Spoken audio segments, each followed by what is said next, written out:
My name is Keith Brown. I'm a pastor in the community. My kids go to Perry Local Schools. I teach broadcast journalism at Perry High School. And I graduated from Perry in 1988. Today we're going to have three people speaking. Our Superintendent of Schools, Scott Beatty, our Perry Police Chief, Mike Pomeski, and Carol Vesley of the Crisis Intervention and Recovery Center. If you would, we ask that you please allow these three people to talk individually, and then after they are done talking, I'll come back and we will have a time of questions. Again, we thank you for coming and for being here to support our community. At this time, I'd like to introduce Scott Beatty, Superintendent of Schools.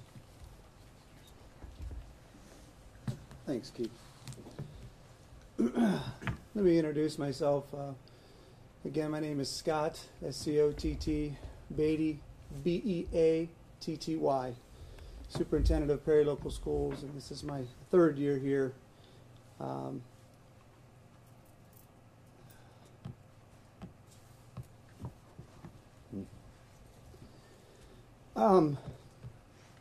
too am a 1986 graduate of Perry High School, along with my wife. I know I just introduced myself as Superintendent of Perry Local Schools, but that's just the role I play in a career. I'm a father of 5, most importantly. That's what making this discussion of this topic very, very difficult. I did have to jot some notes down because I realized knowing my nature, I tend to get a little emotional, and so I thought it best to clear my thoughts by writing some things down. Perry Local is heartbroken over the loss of 6 current and former students to suicide since the beginning of the school year. Unimaginable tragedy. Our thoughts and prayers go out to all the students' families. I learned a long time ago that to try to say something to comfort in times like this is almost impossible. The most important thing to let people know is that you're here for them. We ask parents, residents, local organizations, and everyone in the community to wrap around these young people to provide support for those who are grieving and support for those that are dealing with difficult situations. Again, unimaginable. Through these tragedies and this difficulty, there has been some light. And one of those is the fact of people coming together and supporting each other and seeing just brightness coming through. And one of the things we've been talking about is our Perry community is a 3-legged stool. The 3 legs include our schools, our families, and the rest of our community members. Our students, families, and community members need to feel supported and encouraged from all corners and by all legs of the stool. I do want to take a moment to, I know Mr. Brown had recognized some people, but just to give you an idea of the scope of support and really the recognition that this is bigger than Perry Local Schools. I have a representative from our county school system, Mr. Jim Nicodemo, Assistant Superintendent. Doug Haynes is here as Township Trustee, representing the trustees. We have a number of our school administration that have been in the front line for some time at the high school, done an unbelievable job in the most difficult of situations. Of course, Mr. Brown. We have another Mr. Brown, who's our Board of Education President, or former Board of Education President here representing our school board. Mr. Stotz, Assistant Superintendent, our middle school administration, central office. We have Chief Martin from the Fire Department, high school principal, Mr. Jason Conrad, Dr. DeLillo, you'll hear from her in just a second. Carol Vesley is here as from the support from the county in regards to suicide and loss. Chief Pomeski from the Perry PD. Something that I know that I really can't quantify to its fullest. I know we're talking about tragedy, And this has been unsurmountable tragedy, it feels like. But I have no doubt in my mind that through the cooperation of all these entities and through our community, that we have saved lives as well.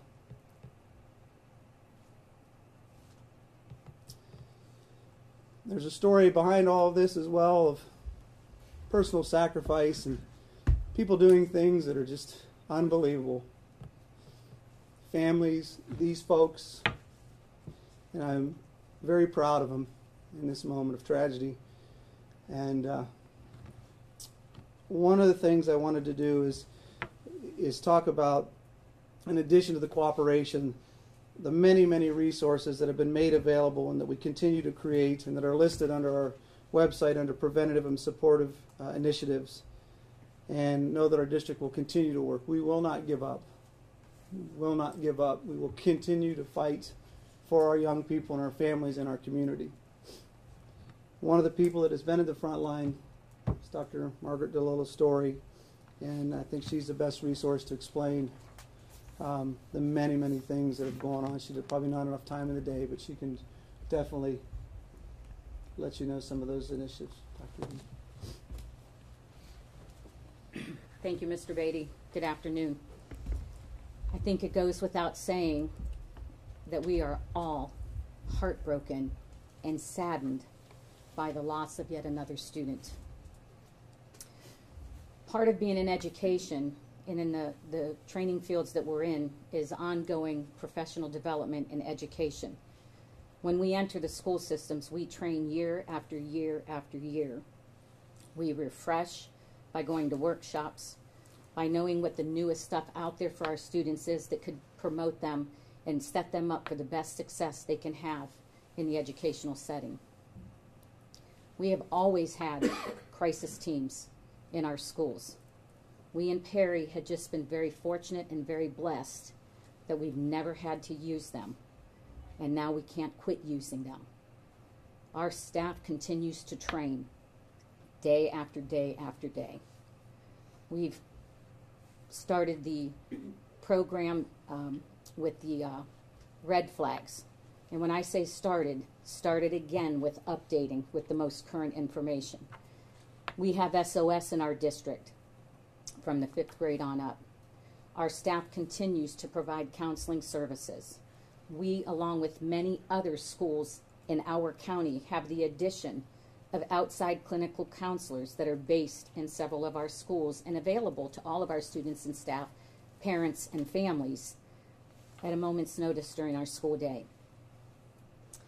And while all this is going on and all the resources are noted, if we're not accessing them, we can't help. And that's why we have these things in place, because we, right along with you, want to help. We want to stop what's going on with our young people.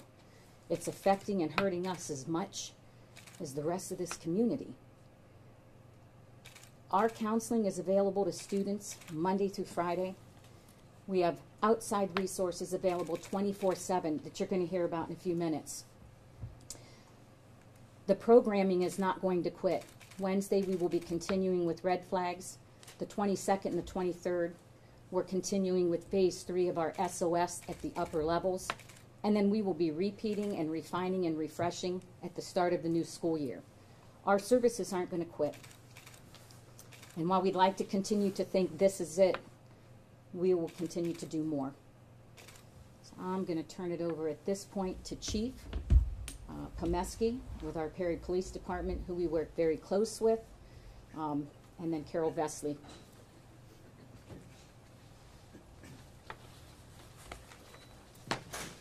Good afternoon. Over the last several months, our department has responded to 5 teenage death investigations, which is a tremendous loss for any one community to deal with. We know these investigations have revealed a number of reasons and factors. All those are still being investigated and are very important for us to digest and understand.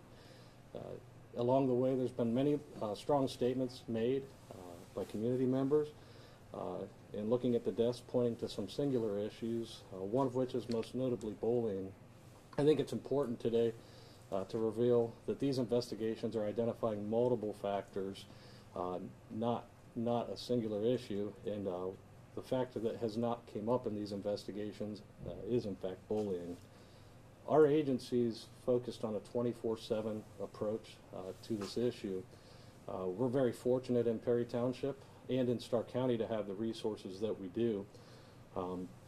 We want to ask the families in our community to connect with your children and talk to them. Give them time to speak to you and listen to them. And if at the end of that conversation, when you're talking about this topic, you're in question whether to call for help, make the call. All of our officers and staff are trained in CIT here at the agency. If you're in question, if it's a middle of the night conversation, 2:30 in the morning, you can make a call to our agency. We can make a referral. We have crisis center and hotline numbers that are available for you. We will work with you to get you connected to immediate resources. We don't want you to wait. This is an issue, though, purely that will involve police, fire, schools, our community, and many partners in counseling services to work together to pass information efficiently so that we can address people in need of help. We have many partners with us here today, and I'd like to pass the floor to Carol Vesley. She coordinates a lot of services for our Stark County Crisis Center. Thank you, Mike. My name is Carol Vesley. I'm a behavioral health specialist, credentialed licensed social worker at the Crisis Intervention and Recovery Center. I'd also like to extend the fact that all of my coworkers, not only at the Crisis Center, but throughout the behavioral health community in Stark County, are grieving also. Our goal at the Crisis Center, obviously, is to save lives, so when we are not in a position where we can do that and we lose lives, we are grieving too, because I talked with some of my staff members this morning.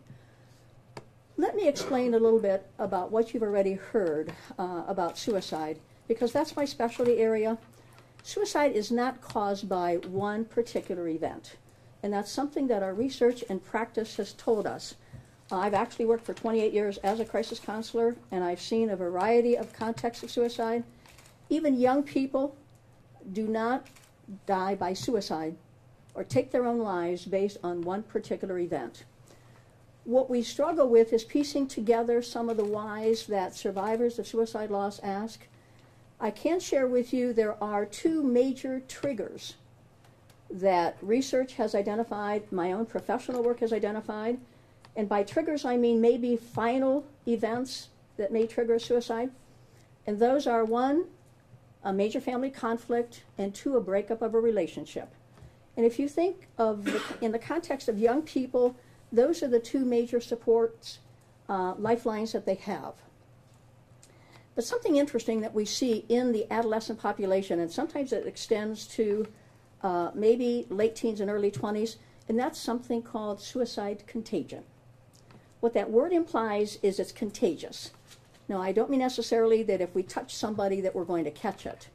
But with young people, as we try to figure out a why, we look at specifics. But with contagion, that's the biggest struggle. At this point in time, from a behavioral health perspective, we're looking at this as a contagion. And when it gets to that perspective and that proportion, we have to have the entire community on board to help us. This is not a school issue. This is not just a police issue. This is a community issue. What causes a contagion? I wish I could be more specific because we don't have a lot of research saying that. Sometimes when a famous person dies, I'm old enough to remember Kurt Cobain's suicide, and there was a fear throughout the country that young people would follow him.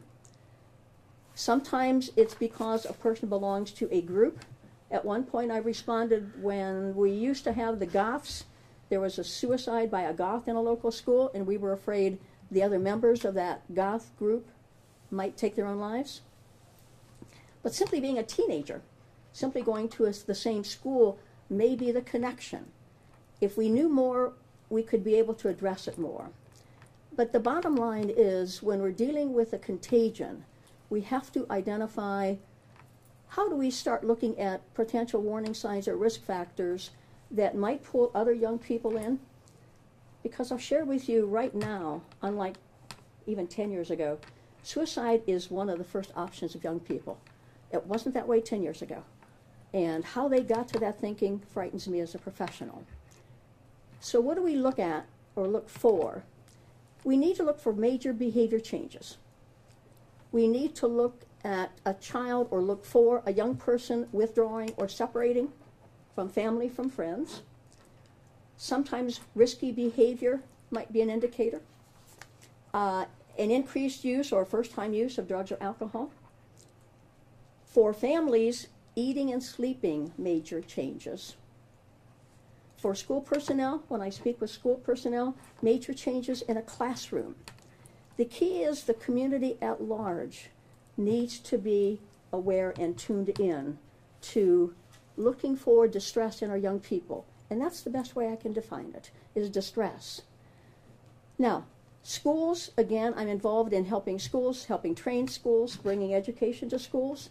I'm involved in teaching young people, but I'd really like to address the parents in our community because that's a group that we really have to get on board. And what I would like to try to ask, as comfortable as they are, and I'd be very willing to help, this is an opportune time not only to look for risk factors, warning signs, something that might be imminent, but this is the time to talk about suicide with your son, daughter, niece, nephew, grandchild. And what we can do and how I can help is actually starting the conversation by simply asking. Get a comfortable time with a son or daughter with that family member and simply asking the question, are you thinking about suicide? Are you thinking about suicide? If that's difficult, start with, I'm aware, and use your child's name or whatever kind of context you communicate, and say, I'm aware that we've had suicides in this community. Do you know anybody who's thought about suicide? But definitely work to that particular child. The bottom line is, and I've had professionals tell me, that if they start that dialogue, they actually have their children many times open up and say, yes, I've been thinking about it. But it takes that questioning. And again, it takes that ability and that courage of a parent, and I recognize how difficult that is, to start that dialogue. Because if we don't get everybody on board, if we don't get families on board, we have schools on board, we have police on board, we have community members, we need everybody on board to identify how do we deal with the suicide issue across the board. If we're looking at any kinds of resources, and I'm just going to mention one specifically, at the Crisis Center, we are available 24/7. 330-452-6000. We have a youth mobile crisis. We have an adult mobile crisis. We are able to go on out into the community and help family members, help police, help schools. We are there. But again, my encouragement is to get everybody on board. We need everybody. It actually takes, we hear about it takes a community to raise a child. It takes a community to protect a child. It takes a community to protect our children, and we need everybody on board. Thank you all for speaking. As a community, we stand together under the Perry Pledge, and that is speak life, every person, every day. At this time, we will open for some questions. Yes, sir. I don't know if we can ask the chief and perhaps Dr. DeLillo. Are there any common denominators that we can point to and say, this is what the children have in common, and were there any relationships between any of the students? We know that there are multiple. You want to step up here? Thanks, Chief. We do know that there are multiple environmental factors that are creeping in to these investigations.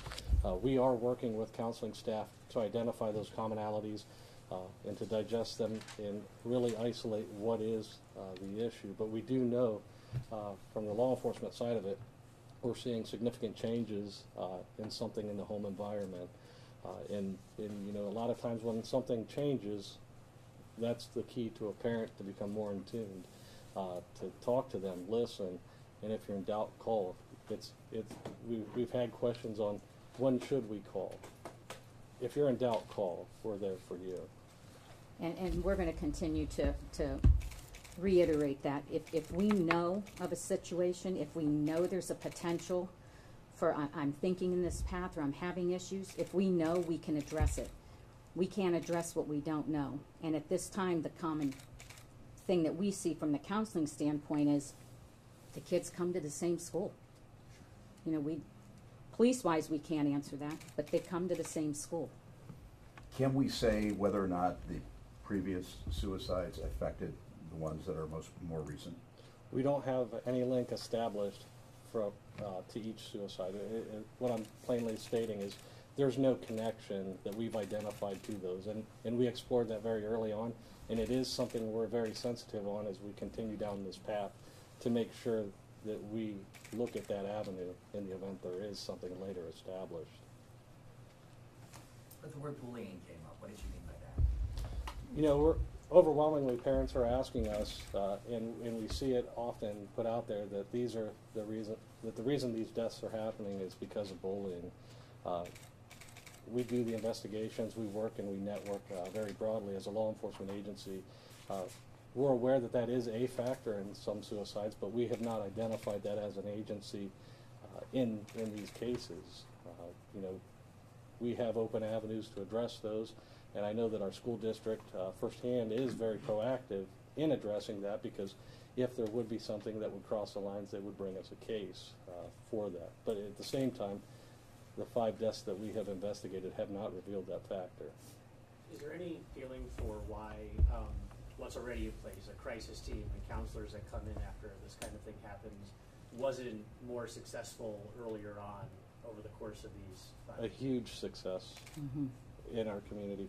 You know, these deaths have all happened outside of school hours, but we're very fortunate. Our school's not shutting their doors at the end of the school day.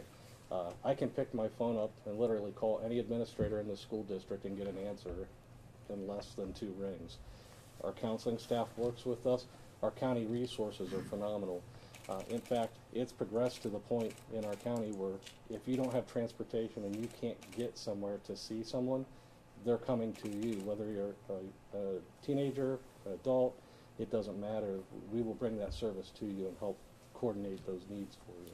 I have a question over here. But there are still 6 people who have now committed suicide. Is the thought that that number would be much higher if not for those services? Because, I mean, 6 is a high number for this period of time. We can't guess at that, but one thing I can tell you is we are having very good success with those programs. Every time we've utilized those programs, we've had a phenomenal success in channeling the individuals to proper resources.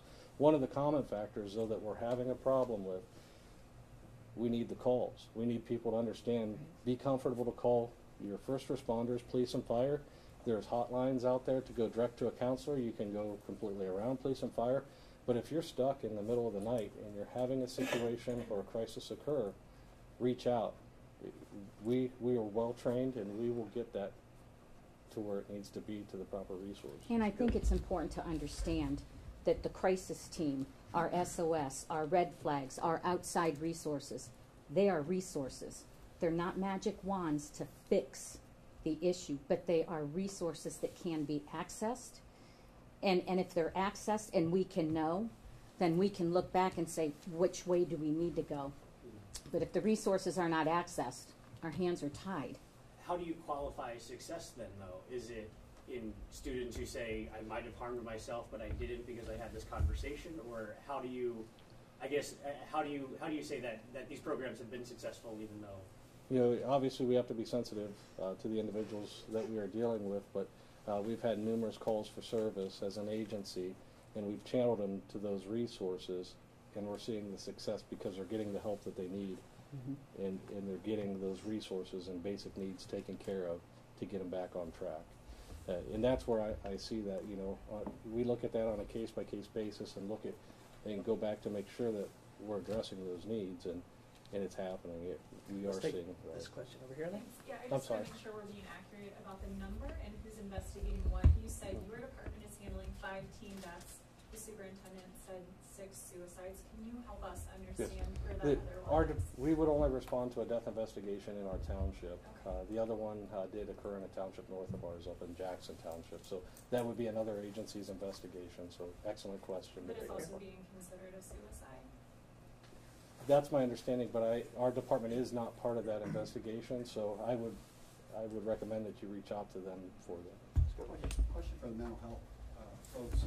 Are there any examples, previous cases, either locally, statewide, or the country that you have researched that you've come across something similar, and what was ultimately sort of the course of action that turned that tide? The best I can share is there was one school district about 5 years ago where there were 4 suicides, and almost uncannily within an 18-day period of each other. Started with a teacher who completed suicide, who died by suicide. 2 students at the same school died by suicide, and a student who knew those 2. That was investigated also as a contagion. The struggle is, although the 3 students knew each other, there was no other connectivity with them. And that's the challenge, because young people are impulsive. They deal with an emotional response. They look at things black or white, and they don't have coping skills. So the police department happened to be the Alliance Police Department. They actually tried finding also, as Mike does, is there any connectivity? And they couldn't come up with anything. They weren't in the same activities, but the uncanny number of days between the suicides was scary. Yes, for Carol and Margaret, the real red flags, I know you have a program, but the red flags that fellow students and parents and siblings can look for. So one of the things that we do, and we have done a lot of, is we are in our classrooms. Our teachers talk to the students. We've had restorative days. We've had groups. We've had individual. And we try to put out there and teach the kids, these are the things that we are looking for. If you're recognizing a sudden change in your friend, if your friend quits their activity, or they're not talking, or they're even saying to you, I'm feeling this way, the best thing that can happen is they have to tell an adult. Keeping the secret amongst themselves is not helping. And again, bringing that for you may be saving their life by helping us to help them to get a resource, make a parent connection, refer to the police department if we need to, refer to crisis intervention. Whatever that resource might be, if you have that information and you see those signs and symptoms, you need to bring it to us, because that's our wheelhouse. And that when I say that, I mean with that information, we can channel what is the best. But if we don't know, it's a great question. We can't do a thing. To the mental health. Oh, I'm sorry. And I'm just going to go back also. I would hope families especially would recognize breakup of relationships for young people can be very traumatic, because I think sometimes we as adults don't look at some of the things as traumatizing as youth. That isolating and withdrawing from school activities, from family activities, but that high-risk behavior also. The one thing that Margaret mentioned was any major change in behavior. That's a key right there. And it may not even be a warning sign for suicide, but that child is distressed about something, and we need to start the dialogue with that. And there's always that fine line between what's normal development, I see the change, and what should I be reporting. And the best thing we're going to tell you is if you as a parent are questioning, then you need to be talking. Report. Absolutely report. The schools are We have just time for about 2 more questions here. I'm just wondering, with the mental health expertise, if you've seen anything that's been desensitizing. I know you talked about 13 Reasons and some of these other things kids are watching or listening to, YouTube celebrities, things like that. Have you noticed anything like that that has played a factor in any of the conversations? I have a personal and a professional concern about 13 Reasons Why, especially the Netflix, because that actually portrayed some of the struggles the young person had. That young person did not go for help, but it also showed her suicide.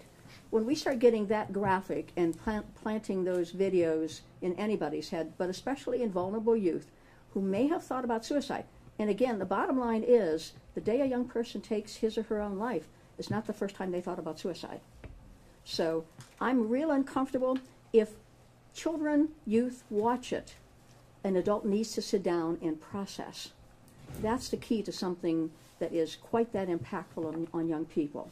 So it may or may not. I don't know. I have not heard of anything through the Crisis Center about that being any maybe precipitating factor. But it does reinforce that suicide is an option for young people.